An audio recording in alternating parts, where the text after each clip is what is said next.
आज हम देखेंगे मैग्नेट्स के नॉर्थ पोल और साउथ पोल का हमारी बॉडी पे क्या असर होता है। ये दोनों पोल्स हमारी बॉडी पे कैसे असर करते हैं, स्टार्ट करते हैं। वैसे तो नॉर्थ पोल और साउथ पोल एक दूसरे की क्वालिटीज़ को अपोज करते हैं, यानी जो चीज़ नॉर्थ पोल करता होगा उससे जस्ट अपोजिट साउथ पोल करेगा। अब नॉर्थ पोल सेडेटिव और रिलैक्सिंग, यानी नॉर्थ पोल रिलैक्सिंग एबिलिटी रखता है, और साउथ पोल क्या करेगा, एक्साइट और एक्टिविटी को बढ़ा देगा। किसी भी एरिया के, अगर आपने कोई सा भी थेरेपेटिक मैग्नेट का नॉर्थ साइड अगर किसी बॉडी पार्ट पे रखा तो वो उसको रिलैक्स करेगा, अगर साउथ साइड रखा तो वो उसकी एक्टिविटी को, उस एरिया के अंदर, एरिया में जो एक्टिविटी हो रही होगी बॉडी के अंदर, वो उस एक्टिविटी को बढ़ा देगा। soothes nervous pain by cooling the surface, soothes muscle pain by providing heat। अब इसको मैं ऐसे समझाती हूँ कि ये नर्वस पेन को कूल करना और मसल पेन को हीट करने की ज़रूरत क्यों पड़ रही है। सपोज़ किसी को अगर यहाँ पर हेडेक है तो आप क्या करते हो, आप उसके सिर पे बर्फ़ रखोगे उसके सिर पे और उसके सिर को ठंडा करोगे। अब वहीं किसी को अगर बैक पेन है, ये बैक एरिया में पेन है, तो आप क्या करोगे, उसके ऊपर हॉट वाटर बैग लगाओगे। क्यों? क्योंकि जो यहाँ पर हेडेक था ये है नर्वस पेन, नर्व्स का पेन है, और यहाँ जो पेन है ये मसल का पेन है। तो नर्व के पेन को ठीक करने के लिए आपको उस एरिया को कूल करने की ज़रूरत होती है, और जो मसल वाला पेन होता है उसको हीट करने की। तो अगर किसी को नर्वस पेन है तो वो उसको आप नॉर्थ पोल दोगे, और अगर किसी को मस्कुलर पेन है तो साउथ पोल।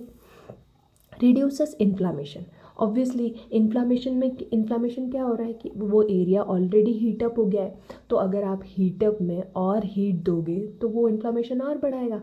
पर अगर आपको इन्फ्लामेशन को कम करना है तो नॉर्थ पोल दो, तो नॉर्थ पोल रिड्यूसेस इन्फ्लामेशन और south pole worsens inflammatory condition.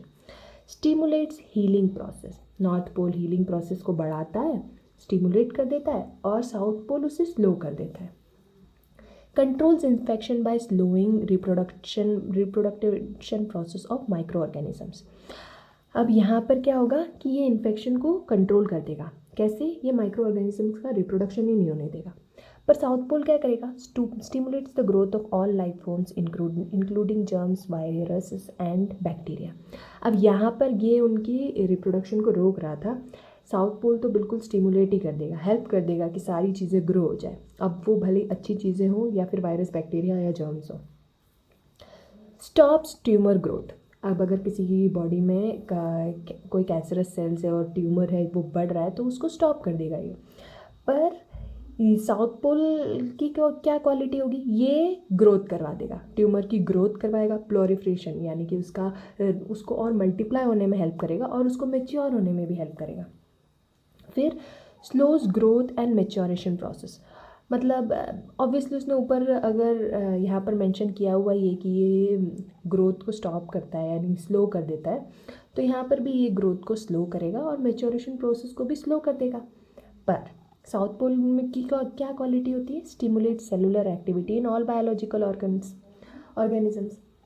अब ये सेलुलर एक्टिविटी को स्टिमुलेट करके उसे और बिल्डअप करने में हेल्प करेगा।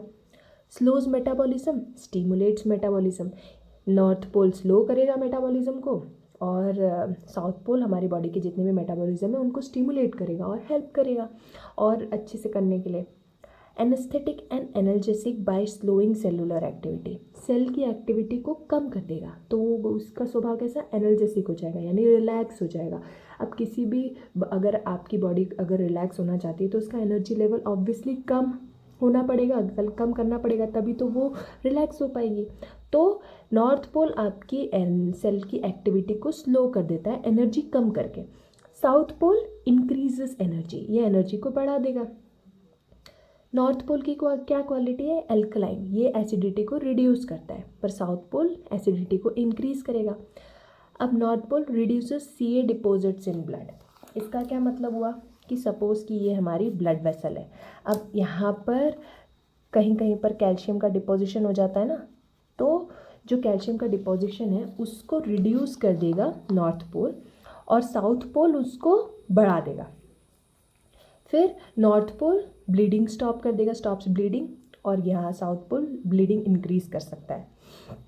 North pole attracts RBCs and WBCs essential for healing. अब सपोज इसकी बॉडी के किसी ऑर्गन में हीलिंग की ज़रूरत है, तो नॉर्थ, अगर आपने उससे वहाँ पर नॉर्थ पोल रखा तो वो RBCs और WBCs को अट्रैक्ट करेगा ताकि वहाँ पे हीलिंग हो। और साउथ पोल की क्या क्वालिटी है कि ये नंबर ऑफ RBCs बढ़ा देता है। फिर causes constriction of blood vessels, ये नॉर्थ पोल ब्लड वेसल्स को कंस्ट्रिक्ट करेगा। साउथ पोल क्या करेगा, ये ब्लड वेसल्स को डायलेट करेगा। Reduces fluid retention by stimulating elimination.